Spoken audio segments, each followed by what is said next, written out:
Erokamano kora gino bro bedo kod horwo kotenore kod report ma Joyce no jogo mose chako uso oduma mondo warita ne bei manyien ma ibiro land kod piny owacho. Kadhi nyime piny owacho geto ndiko jopur ma kwan gi ok tin 176,000 e kaunti ma Migori telo mar ariyo mar chiendo machiwo mbolea ma nengogi oyueyo ne jopur.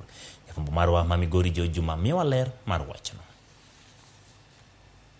E tielo ni mar ariyo ma ndiko jopur e kaunti ma Migori mondo mbolea no ma ichiwo kod piny owacho e nengo moyueyo madhi kawo kinde mar dwe achiel. Piny owacho geto nonro mag jopur ma otiyo kata kothe magipidho. Said again, we are profiling and mapping. Profiling, we are identifying the characteristics of the farmer, and mapping, we want to know actually where they are.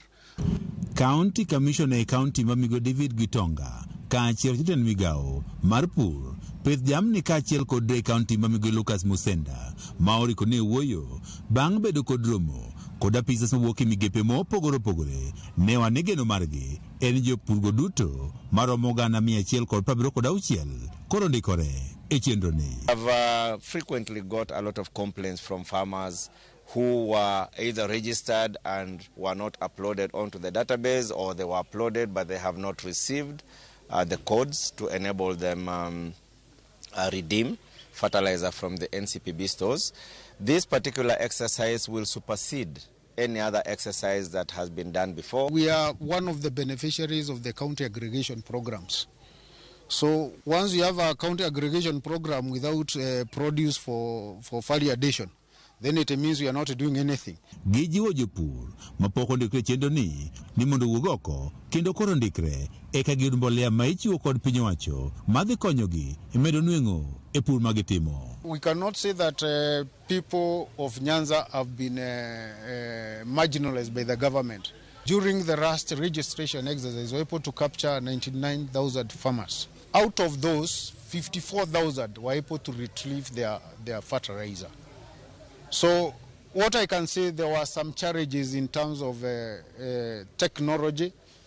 Not everybody was able to receive the message. Piny owacho mar county kawo tende kod mano malo osingo keto kenge makare mar neno ni jopur koro bedo kod yot e yudo mbolea. At the moment in Migori County, we have only 4 depots in Ntimaru, in Kehancha, in Migori here, and Awendo.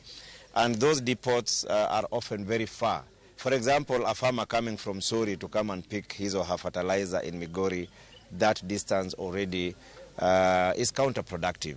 Kawo tende kod ywak mar jopur ma osebiro kawacho ni mbolea gi moko osebedi ka uso ne achudhe mok jopur ma bende chak uso gi nengo malo. Piny owacho bende osingo mar kawo okang' mar chik ng'at ma biro yudi ka koro uso mbolea gi mag piny owacho. The law will take its course. We'll just arrest the people and prosecute them according to the laws of the RAD. They go and secure fertilizer from the NCPB stores. They go and deface that bag and remove the coat of arms from that bag and stock it in the agrovets. Now that is criminal. Etielo mokwongo mandiko jopur chenro di machiwo mbolea jopur maromo 199 e kaunti ma Migori ne ondikore. Juma, Ramogi TV, Migori.